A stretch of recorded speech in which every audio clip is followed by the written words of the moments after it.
Hello, everybody. Good evening and welcome to the United Stand. It's the Sunday night crew for 8 o'clock at 7 o'clock because some of you want to watch that Nations League crap with France and Spain in it. So we thought we'd go a bit early. Plus, we're all a bit tired from the boxing last night. So we thought, yeah, let's do it at 7. But look, we're going to get straight into it. The title of the show is Solskjaer, What's Next, lads? I've got Alex, Kev and Adam on the show. How are we all doing? Good, mate.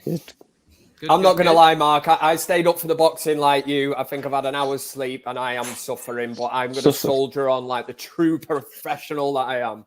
But this is good because when you haven't had a lot of sleep, it's a bit like having 10 pints, isn't it? You do slur your words and you do start saying stuff you wouldn't normally say. So, fasten your seatbelts. There might be some crackers coming in from Kev. But we're going to start off talking about Solskjaer. I want to talk about Solskjaer and United's next few games. We know we've got difficult ones. I want to talk about, Ronaldo and how we're going to get the best out of him. Also, we're talking about this Harry Maguire new contract and maybe 300k a week. We'll talk about that. And I will bring a bit of Newcastle in as well, because I think that's something that's interesting from the week. But let's start off talking about Ole Gunnar Solskjaer, Manchester United, and what you lads feel is coming next, because you're all probably going to have different opinions. We know where we are. We know the points we've dropped. We know what a lot of people have said, ex-players. I was talking about Danny Blind this morning, a lot of fans. But the facts are we kick off back again next Saturday with Leicester. Then we play Liverpool. Then we play Spurs. Then we play Man City in the league. And in between that, I think we're playing Atalanta twice or something like that. So nowhere really to hide before the next international break. We'll start off with you, Adam, on this one. And then we'll go round.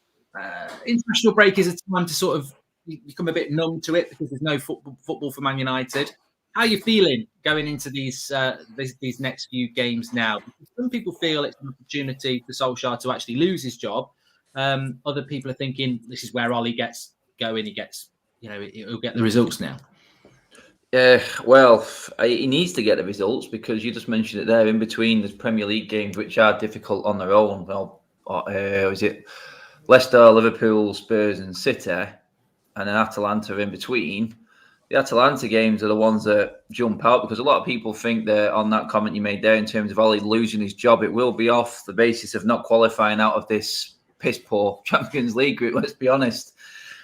So I'm looking at the Champions League games and going, wow, these are the big ones. And Atalanta had a great start. So you'd expect United to win both of these games, realistically, especially the home one. In a couple of weeks, and I go, if he doesn't, then I struggle to argue the case for Ollie staying if he doesn't get through his Champions League route. Ultimately, that for me would be the end. That is where I'm at with it personally, and a lot of other people, a lot have given up already, thinking he's one big dosser. In the words of the great man from last night, he's already living on borrowed time. I'm looking at the games and I'm going, it's scared the crap out of me, mate. I'm not going to lie. Do you not feel that though, we've been in this situation so many times. Yeah, and whilst I don't disagree with you, I almost feel we'll beat Leicester next week. We'll beat Atalanta. We'll get a draw against Liverpool. We'll beat Spurs. We'll draw with City. And it'll be like, he's back again. Ollie's back again. Well, that's it. I mean, I just spoke about it. And it's like, if he beats Atalanta, if he gets 6 points out of the Champions League games and 7 out of them 4 league games, his job's safe. Simple as that. We carry on as normal. And that, for everyone, pretty much would be what you'd expect out of these games. So just thinking, Leicester are due a result. Jamie Vardy, top form, always an Achilles heel with us. And that Liverpool and City game, just, you know what, you could see us performing all right in them and then going blowing it against Spurs. It's just the way we do it. It is what it is. And I do feel like you, I think like there's some results there. He has to do well in these games now because he's done crap in the poorer games that you'd expect him to, the first few games we've had, the first 7. And now you're just expecting him to go and beat some good teams just to balance it up again, keep us round about that 4th and 3rd position, just to keep him in a job. It just looks like that. But for me, the league, I think we're always going to get them results and they're always going to come. It's the Champions League, mate. I think that is where the nail is going to come. I think that is the big one. And as long as he gets through them, I don't think right now it really matters that much what happens in them league games because it's all about that Champions League for me, and that's what the money pit is, and that's what the Glazers will probably judge him on. We're not going to see him go anywhere early, I don't think, unless he drops out the Champions League. I think we'll wait until it's mathematically impossible for top four, as always, and that's just the way this club works from top to bottom. So for me, I don't see it being. I can't honestly judge it, mate. Honestly, it's because we're so hit and miss at the moment. It's hard to even say where the points are going to come. They could come in any one of them 4 games, and we could beat all 4 of them. That's just the way this team works, and we've got the players that on the day can turn up and just absolutely destroy a team. And I wouldn't put it past us doing all 4 of them in. But then again, I wouldn't put it past us dropping a lot of points or even losing all 4 of them games. I could not tell you, mate. And that says everything you need to know about the club at the moment and where this team is. Yeah, it's interesting. I just saw someone in the comments saying that you are generating an artificial negativity around the club. I don't think anybody's generating anything other than the results that we've had. And I'll never apologise for, demanding more from United when they're taking 14 points from 21 and we've not really played anybody decent. But Alex, you're always a positive person. How are you feeling about this over the coming weeks? Because you must have so many Ronaldo shirts now. No, that one's coming too. I was always positive, but I feel like the Villa game and my brain's gone dead. The last game we lost as well, it's just sapped so much wind out my sails. And I feel like as Adam was just talking there about like Vardy in the Leicester game, I just have such a vivid image now of that key goal that we seem to concede, or at least chance that we concede on the counter with one defender back at least once every single game. And I can just see Vardy going clean through, or like Barnes hitting it to Vardy in that sort of position as well. And it's I've seen pictures of that goal the other day, and a mirror image of it in another game. Of I guess it's Shaw gets dragged completely to that side. Newcastle. Yeah, Newcastle, and it's happened so many times that they just get dragged, and then there's no one there, and then someone's clean through on their own, and it's just absolutely mental. And then obviously, Everton, was the last game, and it's just really draining. I think styles, how they say styles make fights, but it's the same with United. We could play Leeds at home 10 times, and 10 times out of 10 we'll smash them because of their style of play versus our style of play. We'd win a lot if we played Leeds every week. Yeah. But teams like that we can just hit like that and have space in behind them. And especially now that Rashford's back, we will just destroy teams like that. So I think the City game, ironically enough, might be one of the easier games on paper than a team like Leicester, who will soak up the pressure and then hit us on the counter. I think Rashford coming back, I know some people don't rate him, but I think you've seen with him being gone what a key player he is to this team. I think Sancho now, against these teams now that will give him a lot more space, you'll see a lot more from him as well. Yeah, it's interesting. Go on, Alex. Oh, no, I was just going to say my only kind of semi-worry with the way Ollie plays on these counter-attacks is with Ronaldo, because I don't know if we're breaking, if he can keep up with Rashford and Sancho bombing forward. Yeah, it's interesting, Kev. I mean, just to expand the point there, we have got Rashford back, and I was going to ask you what you're expecting over these next few games. But look, I'm very eyes wide open to the fact that, Rashford, I like Rashford, but like Alex says there, it sort of lends Ollie to be even more the football that we don't like, which is the counter-attacking, hit the ball over the top, use the pace of Rashford. And, it probably still will work. We'll probably play against Man City. They'll have 95% possession. They'll make a mistake at the back. Someone will fall over. Rashford will run through and score, and we'll be the Kings of Manchester again. But, Rashford being back is a good thing, but it just depends whether Ollie expands his mind or just thinks, I've got Rashi on the break. And that's the thing, because it really boils down to Solskjaer. It's really, you look at the opposition. You mentioned Leeds, Bielsa does not mix it up. You know what they're going to play week in, week out, and he sticks by that. Same with Klopp, same with Guardiola. And these are games that Ole Gunnar Solskjaer goes into, and it suits what I would put down as his philosophy, which is counter-attacking football. And they kind of play into our hands. Manchester City are not going to come to Old Trafford with a game plan. Same at the Etihad. They just play their way of football, and they will not change it for anyone. And that's why Solskjaer, we've had some good results over Manchester City. Going back to Solskjaer and the fact he is under pressure, listen, comments flying in the comment section saying, the negative stand. All we're doing is discussing what people are saying. For Christ's sake, Daley Blin's dad's coming out and saying exactly what we are stating on this show. And we have talked about it in depth. We're saying there is no passage of play. There's no style of play. And that's all we're doing as Manchester United supporters. We are debating that and saying, well, what is the crack? And when it comes to Solskjaer, wouldn't it just be funny? I know Adam and yourself, Mark, have just touched on the fact that we might not get, you wouldn't know what to get from this next set of, say, 5 games. But I look at Solskjaer, the last time he was under really, and I mean really intense pressure was that Everton game away. And there was all the Pochettino Monday Night Football, and he was on that, and he put himself in the shop window. Solskjaer was under huge pressure, and we went there, got a result. And I fully can see that happening again. But for me, listen, it papers over the cracks. It really, really does paper over the cracks at the minute. Until we get an identity and something we can see and buy into, where you go, we can see exactly where we're going with this team and that, and you can buy into it, fair enough. But 3 years, Solskjaer said it himself, and at the risk of repeating myself, we have to be competitive this season.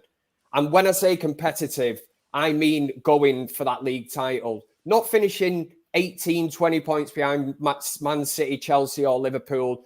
I'm talking taking it into the last couple of games of the season. You have to be competitive big time. It's interesting because we've got 12 points to play between now and the next international break against Leicester, Spurs, Liverpool and City. And then we've got some difficult games after that. If, like Adam says, we take 7 points from 12, that'd be 2 wins and a draw when you're playing Man City and Liverpool. I think some people would go, that's quite good. But you still drop 5 points. And if you add that on to the 21, that would be 33. We'd have 21 from 33. That'd be 12 points drops. Well, You've dropped another 5. On that there, mate, everyone will come out of that period there of 4 games going, that's not bad, but that just highlights how crap it's been before in the crap team games. No disrespect, crap team game. I said that wrong there, but you know what I mean? The lesser teams. I think you said it right. I think you said it right. The 7 games that we just dropped them points in, we won all the corresponding fixtures last season. We won all of them games in them 7 last season. And if we come away with them 7 points against the City, Spurs, Liverpool and City, then you would say, yeah, that's not too bad. But really, the teams below us now, because everyone's saying we're 2 points off the top, but really there's about 6 teams below us that are 2 points behind us. And that would then bring us to where we're moaning about right now. So it doesn't matter what happens in these. If we get all right results in these next few games, it's going to eventually put us 6th, 7th in the league. And then you look at it and go, well, you're over a third of the way through the season there, improving your squad more than anyone in the league. After finishing 2nd last season, that is a crap start. So this is what it is. It does depend, and a lot is riding on these next 4 league games. And then you ask yourself. Go on, Kev. Sorry, I was going to say, you ask yourself. So what exactly has changed from last season? A really bad thing was our home form, and how have we started this season? Old Trafford, we're losing games, drawing games against teams that we should be dominating and going out against. That's interesting, Kev, actually. I'll ask you on that, because Ollie did say last season, I remember this time last year in October, I think we played Chelsea and Arsenal, and he came out after the games and we drew and we lost 1 and we didn't score, and he was like, this is where we missed the fans. This is where we missed the fans. If we almost saying if we had the fans, we'd win. And he's just had 75,000 fans at home to Villa and Everton, and he's took 1 point. And it's almost like, you feel guilty because you expose what he said, and people will go, you're just negative. But this is what he said. He said it a year ago. I need the fans in the ground, and then they're in the ground, and you're watching probably worse performances than when the fans were in the ground. Yeah, and like I say, you have to ask yourself the question: how much further have we moved on? And considering since last season we've signed Ronaldo, Sancho, and Varane, that should strengthen us. For me, we shouldn't be getting beat by Aston Villa at home. No disrespect to Aston Villa. We shouldn't be drawing to Everton at home. Again, no disrespect to them. But this season, right, I was at the feel-good factor when I've been at Old Trafford this season. Since the signing of Ronaldo, it was almost like let's make Old Trafford a fortress again. And we've not had that for years. I really wanted that. I think Viva Ronaldo, on that, mate, everyone's behind it. On that, sorry to cut you off there, mate, but I remember doing my fan vlog after that Newcastle game. And that Newcastle game was the Everton and Aston Villa game. I kept saying this, and people slaughtering me, saying, "Oh, it's like we've lost." You're talking like we've lost, Adam. I said, I've seen so much crap in that Newcastle game, but for Ronaldo taking that chance, changed it completely. And for me, it's the same thing. It's the same thing. And in that Newcastle game, for a good 50 minutes, the crowd wasn't sucking the ball into the goal for Ole. It was pretty much moans and groans. And the Ronaldo factor was there. It really cheered everyone up. It was a brilliant atmosphere, like Kev said. It was banging. And it's not been like that for years. But in between that, you had that warning sign that, oh no, it's not going to be like this again. And then the next 2 games, it was like, God's sake. Well, they popped it in no time, didn't they? I mean, Alex, I'll let you have you say, but it really surprised me because when we bought Ronaldo, we've been doing the United Stand for 6 years, and every day you're thinking about your shows and you're like, oh, there's a story about Maguire, there's a story about Sancho. It felt like we were in this thing where every show 3 times a day was going to have Ronaldo in the title because everyone was just obsessed with Ronaldo. And I thought, I don't think this is ever going to stop. I just don't think this is ever going to stop. And yet, literally after about a week, it stopped because that whole buzz burst after I think it was it Young Boys we lost to with him or something like that. We felt with Ronaldo we'd never lose, and then you realised you can put Messi, Ronaldo, Neymar in this team, and ultimately you do need a way of playing. But I was going to say, in that Everton game, do you not think up until 60 minutes, then ironically enough, it's tied into Ronaldo as well? Because I'm not blaming Ronaldo, but I thought once Cavani came off the pitch, I think we spoke about it after the game, didn't we? That it just seemed to make a massive difference to the style of play. And I thought we played some really good stuff in that Everton game. And then it was like after that 60 minutes, we made all the subs. And I can't remember who said it. Maybe it was Levin said that I guess Ollie's under pressure when you have massive names like Pogba, like Ronaldo, and you have them on your bench. If you don't bring them on, you're kind of like screwed. If you then go on to lose a game, or you're just going to have the pressure then behind the scenes of not playing them. So it's like rotation is one thing, but then when you actually do rotate, you have to it's a fine balance because then do they get annoyed when you do take them out? Let's talk about Ronaldo because that was one topic I wanted to talk about, and I'm sure you've all got your opinions and in the chat at home as well. But we're talking about. And we will ask in a minute, so get ready. I'm going to ask you in a minute what you think we're going to take points-wise over the next 4 Premier League games. But let's talk about Ronaldo for a moment because he's intrinsically linked into what's going to happen anyway. This is a player that is arguably one of the best players in the world with Messi. And, we spent a lot of money on him. And, a lot of, in that Danny Blind thing today, he said what a lot of people have said, look, Ronaldo's never going to press from the front. So you've got to find a different way of playing, which, as Kev said, we're not playing any different to last year, even though we've got Varane and Ronaldo. We're not utilising those talents, really. We're just hoping they'll make us better off talent, not actual tactics. Alex talking about Ronaldo there. I felt, Kev, with Ronaldo against, it was Everton, I don't think he wanted to be on the bench. You had Sir Alex Ferguson getting caught on that clip saying, he basically couldn't believe it. I felt like Ollie brought him on because he'd said, you're on the bench, Cristiano, but you'll definitely be on before the hour. It felt like that sub was going to happen no matter what. I do not know what he's trying to prove for that. And I think me and Alex spoke after that Everton game. And I said, if anything, that gives Everton a lift. The minute you see Ronaldo's not in that team, and don't get me wrong, at the same time, you've got Cavani, which I don't know whether this is even controversial, but if I had to pick Ronaldo or Cavani as my number 9, I would actually pick Cavani any day of the week. It is controversial. That is really controversial. Why? He has pulled that before. I kind of agree with him, though. I know it's controversial, but... Well, listen, Adam, don't go with them. That would be a threesome.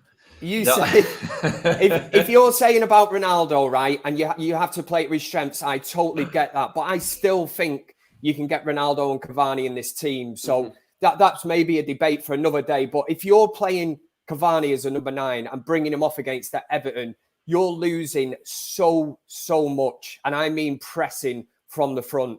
At the grand old age of whatever, 78 or whatever he is, Cavani is still, for me, the best in that position. We have Well, got he forced the nobody. win against Villarreal, didn't he? Because he was just Villarreal were quite comfortable passing out from the back, and then Cavani came on for the last 20 minutes with Matic, and we pinned them in, and he was relentless. The closing down that he does, I think I said to Adam agreed as well. I said, for me, he's the closest thing that United have ever had to Carlos Tevez. The closing down, the work rate, and things happen. Ronaldo is not going to do that. He's going to have moments. He might be out of the game for 10, 15 minutes. Ronaldo knows how to use his energy. He knows what to sprint onto, what to chase, conserve his energy. Whereas Cavani is just all action. I mean, if you're defending against him, absolute nightmare. You know you're in for a game. Every time Cavani's there, he's the physical aspect. You're going to get bullied. You try giving it him, he's going to give it back. So for me, I would... Cavani would be my number 9, but I still think, looking at formations and that there is a way of getting Ronaldo and Cavani into that team, because Ronaldo shouldn't be sat on the bench. And quite rightly, Mark, you said Sir Alex Ferguson. I'm glad that was picked up on camera. And the fact that he said, you do not rest. What's he resting him for? It's an international weekend. A rest. Cristiano Ronaldo. Honestly, if I was reading like you say, it gives Everton a massive, massive boost. But no, I do want to let's expand this, because I think it's an interesting chat. Are we at a point then, and let's open it up? Are we at a point then with Ronaldo where there actually is a discussion to be had that is this going to cause more problems than? He'll lose Solskjaer. This signing, and I said it the other night. Solskjaer is the start of the end of Ole Gunnar Solskjaer. And listen, anyone wants to give Ronaldo. You're probably right. 1 hour sleep I've had, right? And you talk more sense with 1 hour sleep. He's not saying Fellaini. He thinks he's woke up in 2016. I'm telling you now, Fellaini will be the end of Solskjaer. Ronaldo, honestly, I think the signing of him is going to be a massive problem for Solskjaer. I agree. Because ego-wise, I don't think he can handle him. I don't think he knows how to deal with him. Put him on the bench against Everton, his head's gone. It's like, what are you doing? And this will cost Solskjaer his job. How many managers, right, in the past years have been sacked at Manchester United through player power? And we've always subscribed to this theory that Solskjaer's untouchable. He's this, he's that, and it won't happen. These players won't get Solskjaer the sack. I think even Roy Keane said that. They will. Because when you weigh it up, all you need now, and you look at Ronaldo when he walked off that pitch against Everton at the end, apart from the fact he was fuming that United had drew 1-1, I think it was more to do with the fact that he didn't start that match. And when them things start creeping in, I'm telling you, this we've seen it before with Moyes, Van Gaal and Mourinho. It's going exactly the same way. Gary Neville said that him storming off the pitch like that is going to put Ole under massive amounts of pressure, because now obviously in the next press conference he's going to get asked that, and then if it happens again, they're going to be like, "Oh, is this a running theme?" etc. Yeah. But this is it. It's like I said all along. I said Ronaldo is great for results, but he's a nightmare for Ole. He's an absolute. And Kev said, "Then there's a way of getting Cavani and Ronaldo in the team with Ole in charge." No, there's not. Simpler, I don't think there is. He hasn't got the capabilities to do it, and this is what I've been saying all along. We're seeing the issues now with this big squad, and Ole is not capable of managing it. He's really not. The fact that Ronaldo came on the pitch, like Alex said there, he was playing probably some of the steadiest, solid football we have played at Old Trafford. Yeah, it was good in a long time. First half, I don't think anyone could complain. I couldn't complain, but it's like Ronaldo came on and then everything just disappeared in terms of how he was playing in that first half. And it just looked like you was all saying. It looked like, oh, well, Ronaldo's there staring behind you and actually looking down on you. It's like, that he's coming on that pitch. You have to play Ronaldo to the Old Trafford crowd. It's like, because he's there, he's going to come on. And the fact that he dropped Pogba as well in the same game, it's like trying to say, look, I'm in charge here. But really, it was the ultimate backfire. But at the same time, we do have to rotate, and we're going to have to rotate. Oh, we do have to rotate. But why now all of a sudden are we making a substitute, which Ole never does this early, when we're winning and playing well? It's because Ronaldo's on your bench. 100%. And I do agree that Ronaldo's too good to be benched, but likewise, I think Cavani's way too good of a player to be on our bench as well. So that's and I think this is what you get then, isn't it? It's almost like you've got to find he's playing Football Manager again, isn't he? He's like, his fitness has dropped by 10% and he needs some game time. So he plays for 60 minutes and then I'll bring him on. It's like Adam said, it was a I think up until Everton got the goal, I was actually falling into a trap of naivety because I was like, we're playing good football. He's making early subs. We look like we're going to win this game, and then it all falls apart. But actually, I don't think it was actually by. I think he literally started him on purpose. He was always going to bring Ronaldo on. Do you think the Ronaldo factor is that big? That the fact that we played so well in the first half against Everton was we were trying to play as a team and not find a Ronaldo or not rely on a Ronaldo. We had no big name in the team. We had the workers in there. And you know what? We actually passed the ball and used it a lot better. Instead of going, I've just got to lay this one off to Ronaldo. It's got to go to Ronaldo. You know what I mean? We don't play the right football for Ronaldo anyway because we don't put crosses in the box, which is his strength. It's been well documented about the amount of pressing Ronaldo does, which is pretty much zero. So for me, I'm looking at Ollie and I'm going, I can't see how he manages him. And I'm only saying that because Cavani's there next to him, like the boys said. And they're both, I think, they're both too intelligent for Ole Gunnar Solskjaer to handle. I think we'll be, like Kev said, the end of him, Ronaldo. We're not in a position to be resting players, though, are we? You know, we're 7 games in, and for me, that just set the tone for the game. I know we're banging on about the Everton game, but if you rest your top scorer and your top assist player in the team and put them on the bench, I don't understand the message that's sending out. I just can't get my head around it. It's running before you can walk attitude. I think he's trying to be too clever when he needs results. And it's interesting what Adam said, that the games we've played, we won them all last year. So actually we're doing worse than last year, even though we've got better players than last year. But I think the Ronaldo thing's a really interesting thing because I think there's 2 things to this. First of all, I think Ronaldo's too good for us. I think Ronaldo is one of the best players in the world. And I think if Ronaldo had gone to Man City, he'd be banging the goals in because there's a team and a system that he would complete.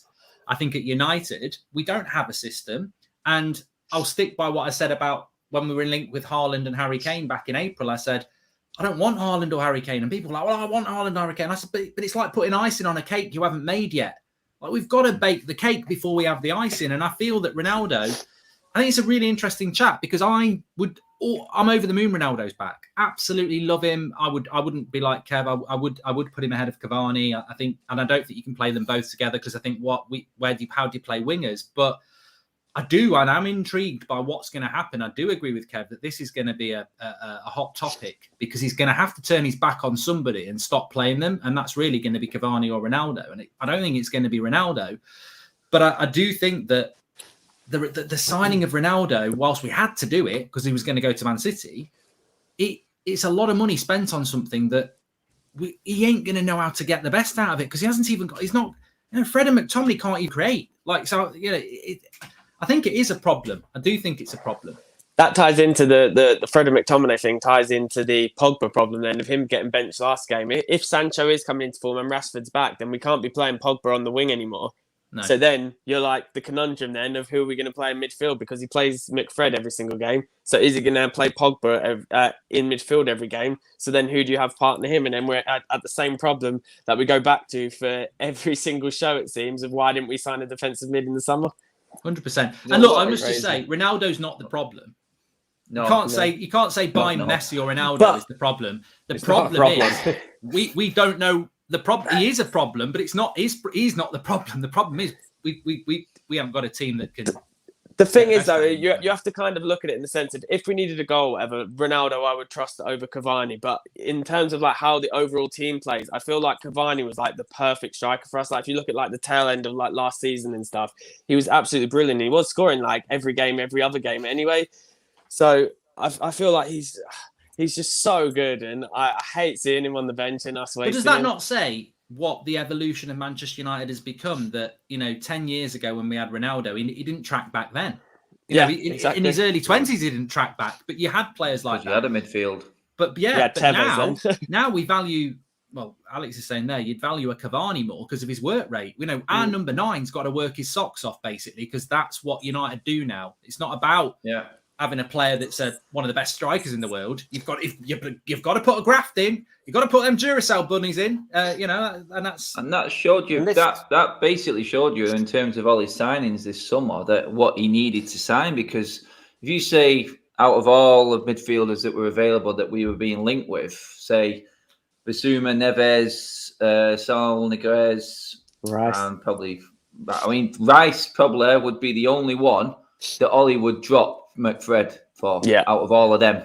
I don't think Neves gets in above McFred for Ollie. I don't think Bissouma would have either. And I said this a lot. I said Ollie can't buy players that he can sort of mould in. He hasn't got time for it. He needed ready-made players. And this is why the expectation level went up, because he bought 3 players that improved the first team. And he's struggling now to make that work, having finished second. So this is why we're in the position we're in. And this is why now he's got even more pressure on him, because he needs results. And Alex touched on it then with Pogba. When Rashford comes back, I mean, I'm looking at Deschamps and the way he plays him. I'm seeing a different player completely than what comes out in that United shirt. And I'm going, Ollie, you've got to surely be travelling around here and watching. Stop being ignorant. Stop being arrogant and stubborn. And learn your job. Seriously, everyone said you're learning on the job. You're 3 years at the biggest club in the world now. It's not inexperienced anymore. You need to have a plan and know what you're doing. And for me, Ronaldo, Pogba, the best players in the world. Cavani, you can throw them all in. Sancho in there. You could say Varane, 1 clean sheet in 10 games this season. We've got one of the best, 2 of the best defenders from the Euros and a World Cup winner in Varane in our team. You've got to make it work. And the fact that it's not, it just shows him up, and it's really hanging him out to dry.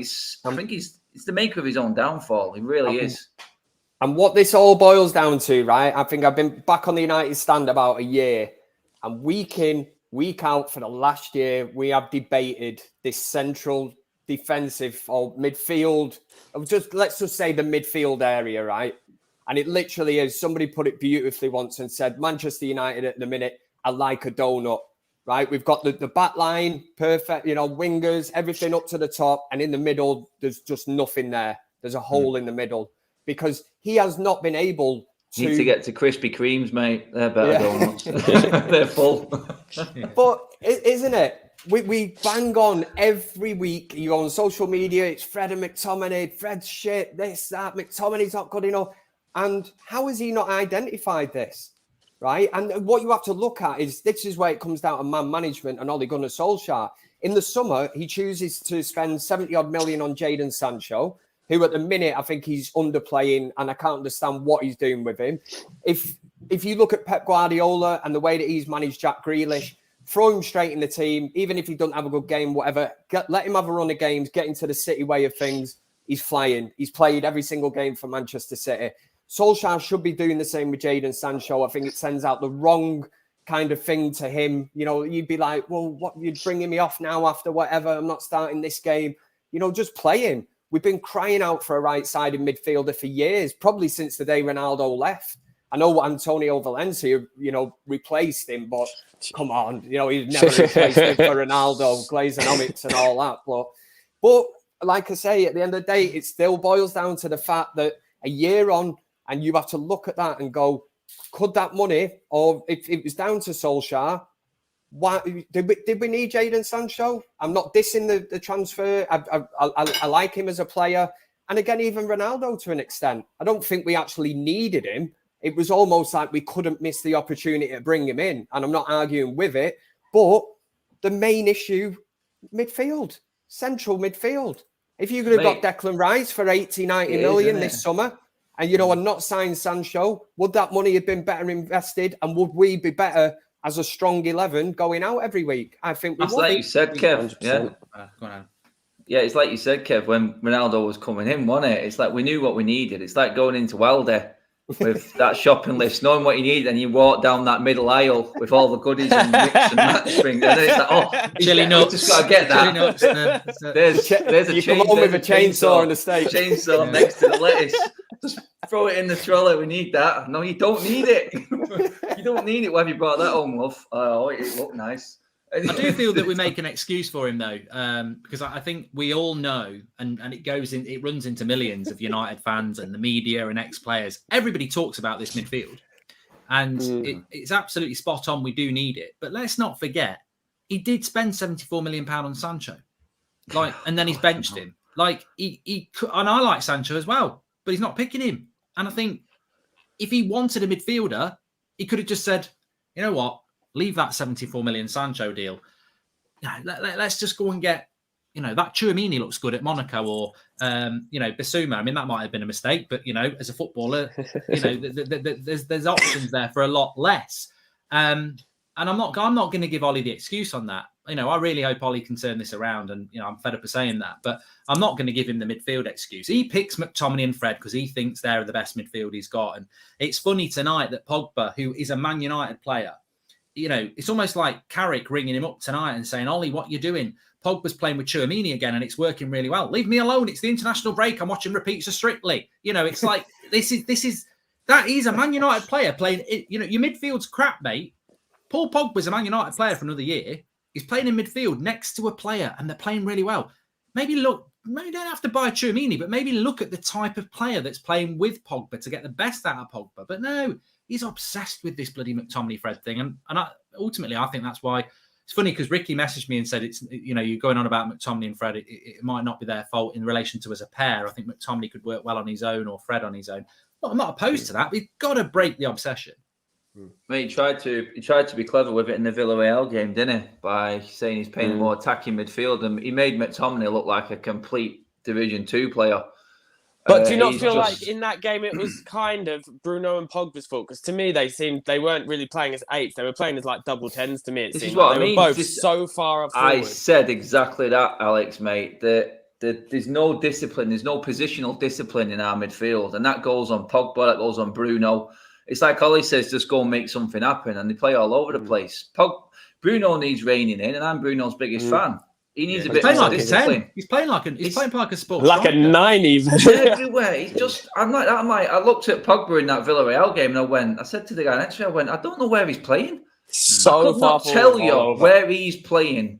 And then you've got Bruno and Pogba doing it. It's no wonder McTominay looks crap because he was left on his own. Do you know what I mean? And that's one thing.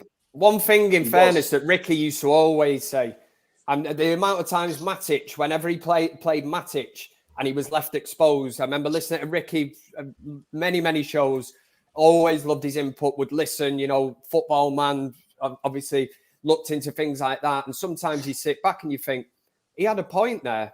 And another thing he had a point about as well, and one thing I laughed at him at, and I should apologise, but when we signed Jadon Sancho, I remember Ricky being on a show and he said 3 months down the line into the season, he said he'll be on the bench. He said he won't even be in the starting 11. And I laughed. In Ricky's defence, was he saying that he'll be benched for Dan James, or?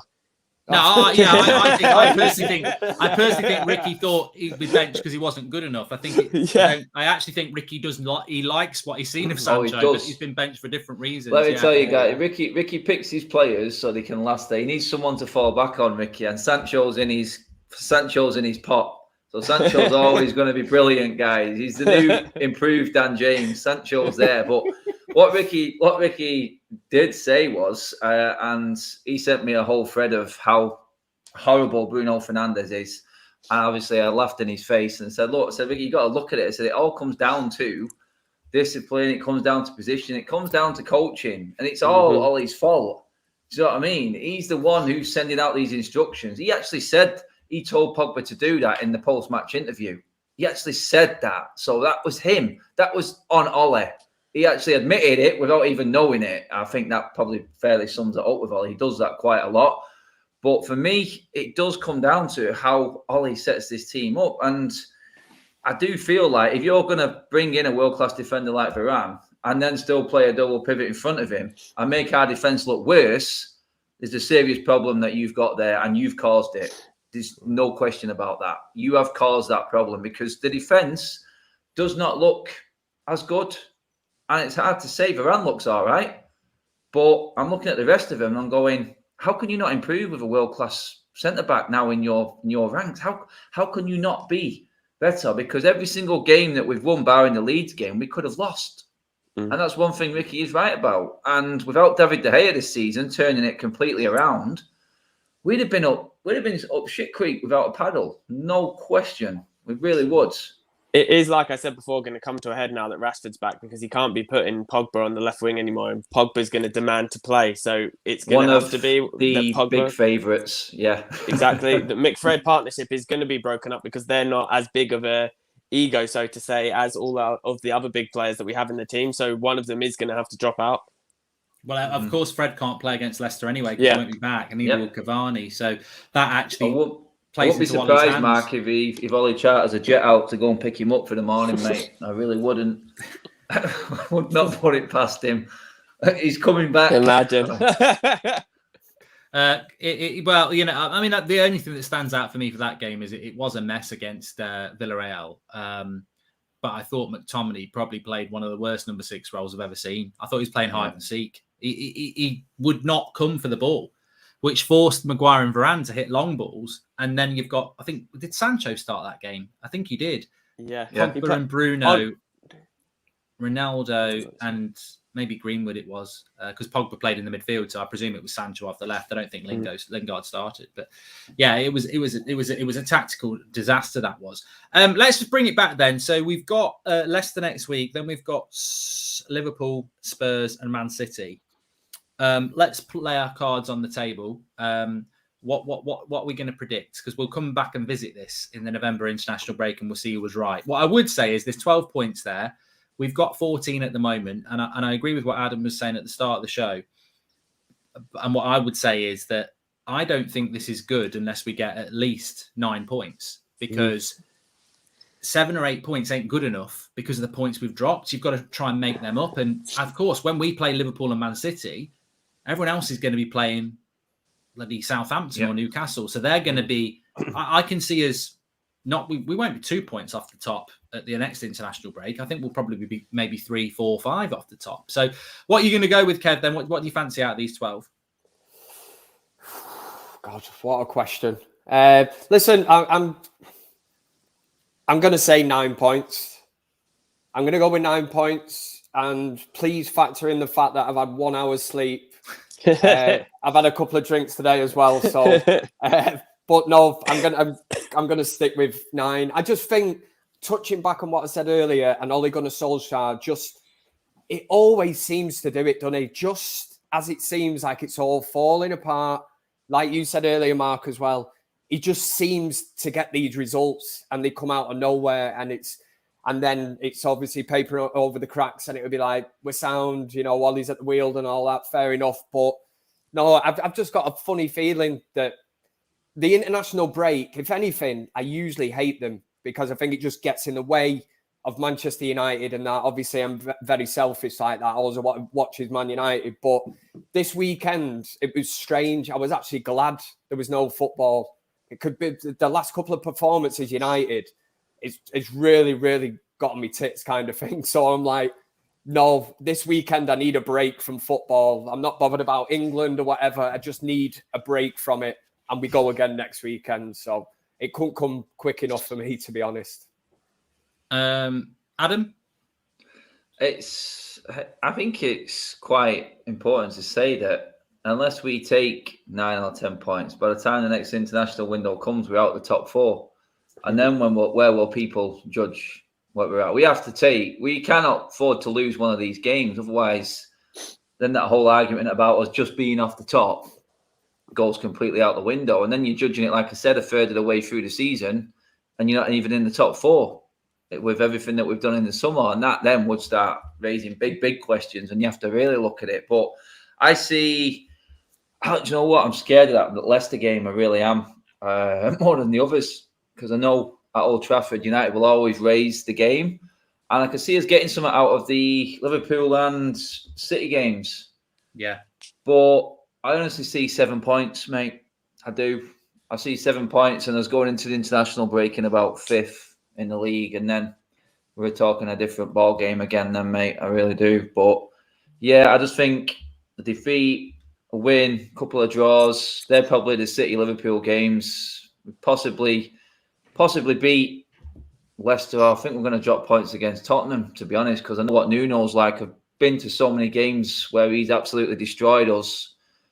I just think he's got that counter attack as well now. They are so fucking bad though, and that would be so embarrassing if we lost to them. They are terrible. Mate, you know what we're like. So yeah, I'm going to go with 7. 7 for me. I think that's fair. I think that's where we're at right now. Yeah, it would be interesting because I think that with that 7 points, we'd be basically in this situation again, probably in 5 weeks. Yeah. Having the same conversation, because 7 points from 12 will not be enough for him to lose his job, especially if we don't get beat by Atalanta. But we will definitely be regressing if we get 7 from 12. Alex, what are your thoughts? The main one I feel like with Leicester, because they're not really, it doesn't seem this season the Leicester of old.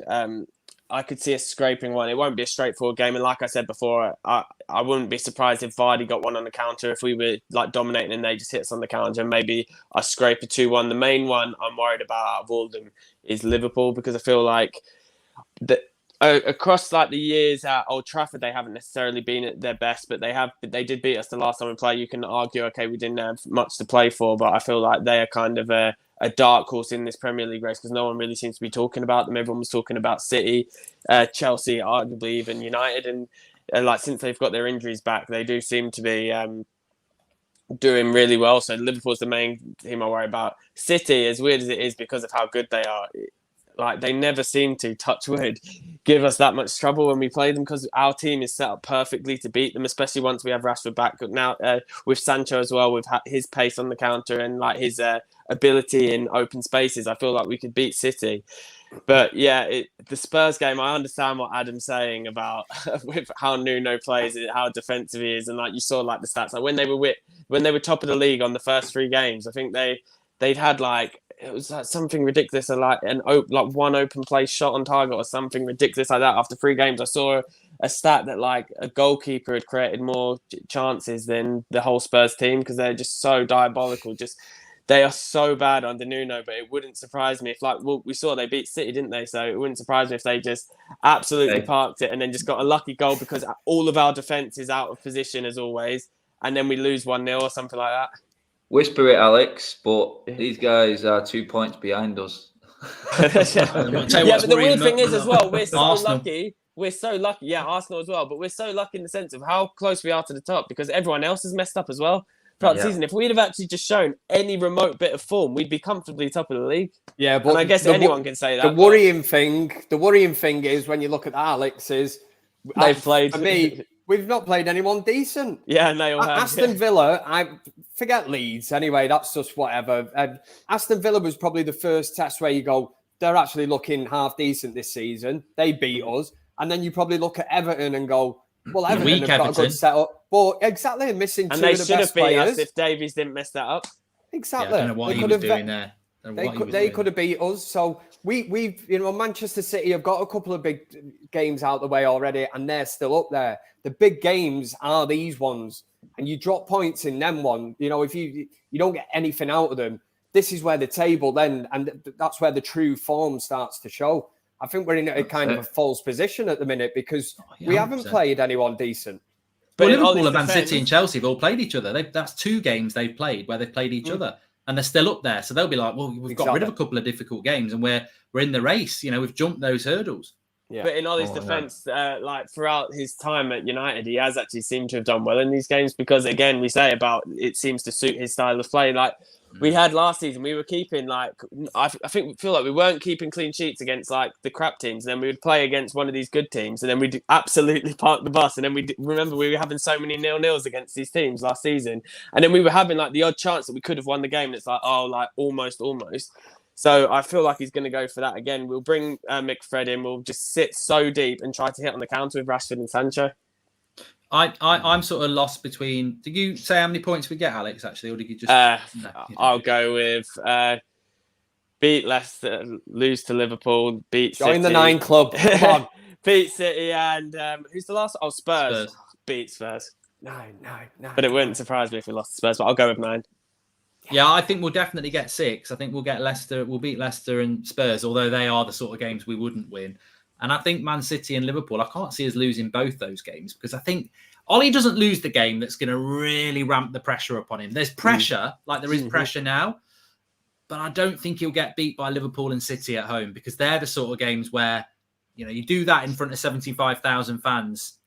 You know, he has. I don't care what anybody says. We've got the best away support, and we've got fantastic home support, and they're very loyal. I mean, I remember even Mourinho. I went to a game about 2 weeks before he got the sack, and I was sat in a place I'd not sat before with a load of old season ticket holders. And when I say old, they were like, you know, 60s, 70s. And, you know, the most you got out of them, and the football was crap, was, it's not looking good, is it? Let's see what happens next. Let's see what happens next week. You know, they're very, very, very, very loyal. But I think, you know, lose to Liverpool and Man City at home, and, you know, you're doing it in front of your own crowd. I can't see that happening. So I'm sort of between all of you. I'd say is 8. Well, yeah, 8 points, 2 wins, 2 draws. I'll go 8 points. You touched on our away support, but it's weird of how like Jekyll and Hyde this team is, of how we are actually the current record holders of like the best away record in Premier League history. Counter-attack FC. Yeah, exactly. Because once again, it plays to our strengths that these teams that we'd normally lose to at home, the onus is on them away from home, that they have to come at us, and then we can hit them on the break again. So the playing at home, it doesn't really suit us against these sort of teams, but because it's a team that will come at us anyway with Liverpool and City, it could play to our strengths. So fingers crossed. I mean, even on the City one, it kind of scared me a little bit, because Pep actually learned last season, and he didn't come at us. Both games at home, we couldn't get near him because he gave us the ball. Because Pep's a very clever manager after all, and he just went like that. He went, I keep getting dicked by this Ole Gunnar Solskjaer. What do I do? Oh, I'll just give him the ball. Go on, let's see what you can do now. And we looked shit. What? As always. So, and you know what? We got dicked that way 2-0 was it 2 or 3-0 in the Carabao Cup, wasn't it? And then 0-0 at home. And in the end, Pep's in a position now where he'll go, I'll take a draw at Old Trafford. But United can't afford a draw at Old Trafford. Do you know what I mean? So they're in the position now, and that's why, again, the amount of tough games that Liverpool and City have played, they come to Old Trafford going, we're not necessarily under pressure, whereas United go into that game, we're under pressure, and then Ollie starts thinking, oh, here we go. What do I do now? Let's get on the iPads and see if I can figure something else out formation-wise here. And then we end up looking like a fish out of water again, and it's all over the place. I'm fearing the City one just for the sheer backlash I'm going to get, but it would be lovely just to beat them, just to stop their run. But honestly, I honestly don't know. I don't know, but I do feel like there is a reaction coming from United, as always, like you all said. I think we've got that Ollie bounce, haven't we? That under pressure bounce, like Mark said. We always seem to get it, don't we? Yeah, it's weird. Well, you know, having said that, I was going to say after you spoke, Kev, it's not a surprise, is it? Because, you know, realistically, I think most people in the world would love to have the players he's got. It's almost like you shouldn't be having a crisis. At worst, it should just be draw a game every now and again. I mean, the quality of players that he's got is just absolutely ridiculous. Two words. Said it the other. Two words would be no excuses. And for me, that's always been about this season, right? It doesn't matter, Ollie in, Ollie out, all this bollocks, whatever fans go on. Apparently, you know, if you're Ollie in, you're a top red, and you've got the best, you know, the club best at heart, and nobody can argue with you. If you're Ollie out, listen, it divides everyone and all this, but at the end of the day, there does come a point, and that's all we're doing is discussing it, where it comes down to the fact of why have Manchester United not sorted out this central defensive midfield role, which has been evident for the past year easily. We've been debating it on here every week, and it comes down to that. And is Solskjaer, can he manage these players, these egos? Time will tell, but I think that the cracks are starting to show already.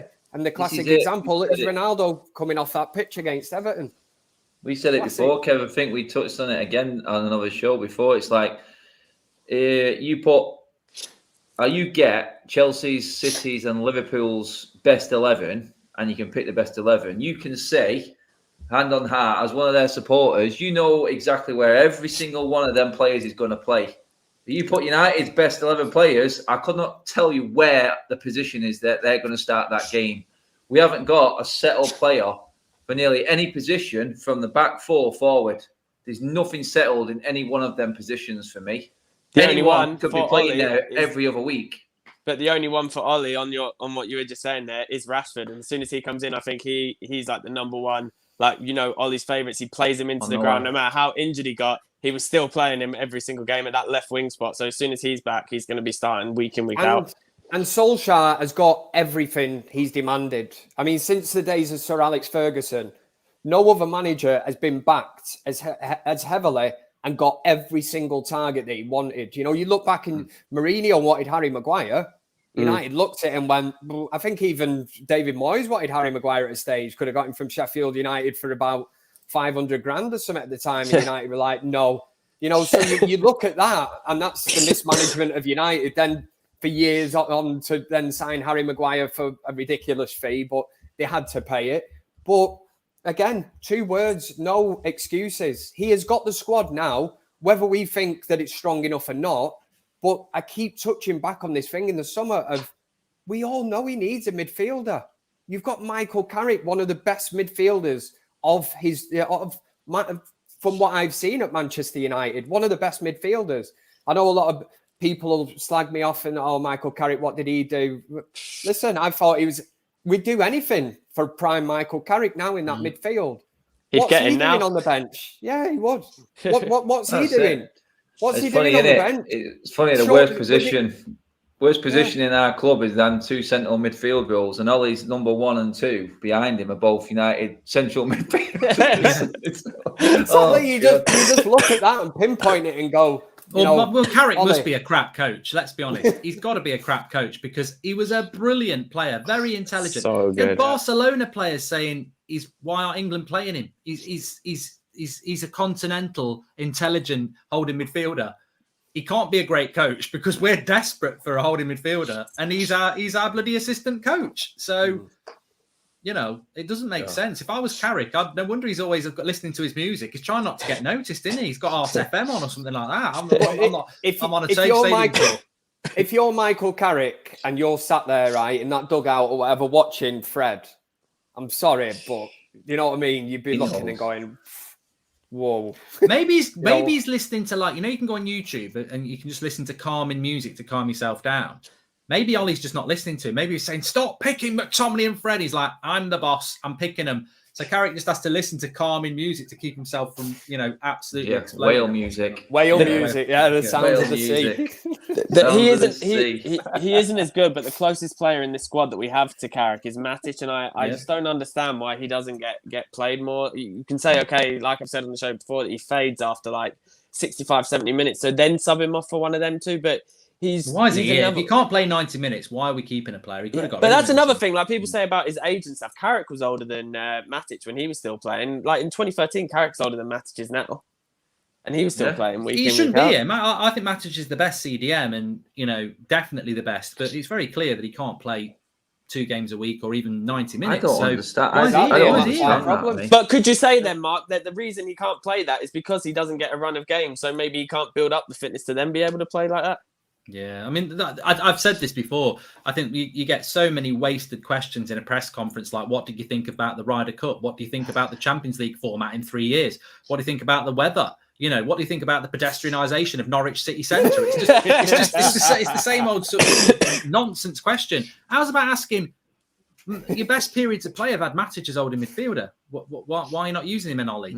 He's not answering that. He's not answering a football question. Kev said it there. No excuses. I know already Ollie's moaning about a fixture that was being played on a Saturday when he played Champions League on a Wednesday. I'm like, Ollie, you just come back from Thursday, Sunday, Europa League, and you're moaning about Wednesday, Saturday fixtures. Already, Mourinho was a master at this, and this is where people are saying he's seen the likes of when Mourinho was there. He sort of already put a downer on it by moaning about something already, putting that thought in the players' heads.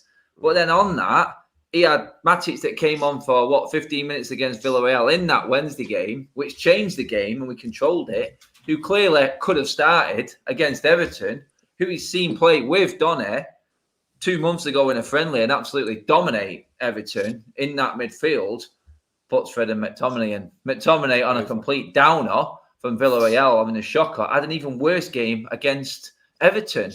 And he's moaning beforehand saying he's a fixture pile-up. But you've just got a midfielder there who changed the game, who's fit. Wait, and you didn't play him. Been out for a month. Whatever you think about McTominay, he's been out for a month with a groin injury. Comes back early, not meant to be back till the end of the month. Comes back early and he plays him 3 times in the 7 days, and benches Pogba, who's going on international duty. Don't worry, Paul, you have a rest for France. I'll play Scotty for 3 times in a week. Don't worry about that. Rotation. So then that'll be the same then with Rashford. As soon as he's back, been on this long layoff, he's like, right, you're starting against Leicester. It'd be interesting to see, because I don't see Rashford being rotated in, and the same problem will happen again. He'll get overplayed. I do think that. It'd be very interesting to see how it goes. But look, anyway, what a show! It's flown by. We've done the hour, and I've thoroughly enjoyed it. It's going to be very interesting to see. It all kicks off again next Saturday, of course, as to how we end up doing as a team. Where will we be this time next week? Where will be this time next week? So what we got? We've got Leicester, then Atalanta ahead of Liverpool, haven't we? Yeah. We'll be all singing Ollie's at the wheel. I'm fully expecting it. Everything will be fine. It's like a bloody yo-yo. It is like I meant to actually say it, sorry, during the show, just one last point of when Adam was saying about going out of the Champions League group. And on one hand, I do agree that, that would put pressure on him. But if we've just given Mike Phelan a new contract and we're just giving Carrick and stuff, you're not going to give them a new contract and then sack them like a few weeks later, are you? Oh, United could. You reckon? United could. Someone like Chelsea could. I don't think United will. Did it with Mourinho, didn't they? This is it. And then you go like that, then you go like, and you go, you've got Ronaldo and Varane walking out to Europa League music. And it's the most embarrassing thing in the world ever. I mean, they didn't come to United to walk out to that tin pot Arsenal music, did they? Do you know what I mean? It's that for me would be banter FC. Watching them players walk out in Europa League. I wouldn't be surprised, Adam, if Ronaldo, if God forbid, touch wood, if United dropped into the Europa League. If I was Ronaldo, I'd just be like, I'm not playing. I'm not walking out. Play Cavani now. That will be, won't it? That will be Ronaldo's first time ever playing Europa League. Rotate it. This would be Ollie's excuse. It'd be go like, Alexi, look, we liked being in the Champions League, but it's fine margins. And last year, we got to the final and lost, and we've been thinking about it. We really want to win it this year, so we've decided to drop down. Champions League next year. No, we will get through. I think that Villarreal result that's the result that's going to get us through. I think that result, the way we managed to win that when God knows how, I think that will be. If we'd have drawn or even lost that, I think we'd have been in big shit. But Champions League could be a big part of him keeping his job. Really could. I think you touched on that earlier, Adam. I think that's a fair point. I'm sort of at the point now where, I mean, the worst case scenario, if we drop into that Europa League, I'm at the stage now where I'd be that fed up. I hate Thursday, Sundays and all that. It messes up with my personal sort of life and all that. So I'm... Yeah. It's destroying. You know what I mean? I honestly would look at that, and I think the group that Manchester United are in, to look at it and not actually make it out of that group, even into the knockout stage, would be absolutely criminal. It's just... We need to win one of the away games. And do you have faith in us doing that? Winning away at either Atalanta or Villarreal? Well, because I don't. I think 9 points will get us through. I think we'll win 3 home games and we'll be fine. And we'll probably get something away as well. We'll get a draw. We inevitably get a draw at Villarreal a lot, so I think that one will see us through on 10. Oh, God, I don't know. Anyway, look, thanks everybody for watching. Really enjoyed it. And we will be back again tomorrow. Thanks for coming on, Alex. Yeah, thanks for having me, and see you guys soon. And thanks, Kev. Thanks very much. Off to bed now. Enjoyed that. Thank you. Yeah, me too. It's a funny one, isn't it? You can tell he's been watching the boxing. We're all just like, I can't wait to go to bed. Sunday night, you stay up late, don't you? I don't want to go to bloody work, but it's like, yeah. And Adam, big shout out. Thanks for coming on, pal. Cheers, fellas. I'll see you all soon. Make sure you smash a like on the video. No, see, I can't get the words out now. Make sure you smash a like on the video, everybody, and we'll see you tomorrow. Thanks for watching.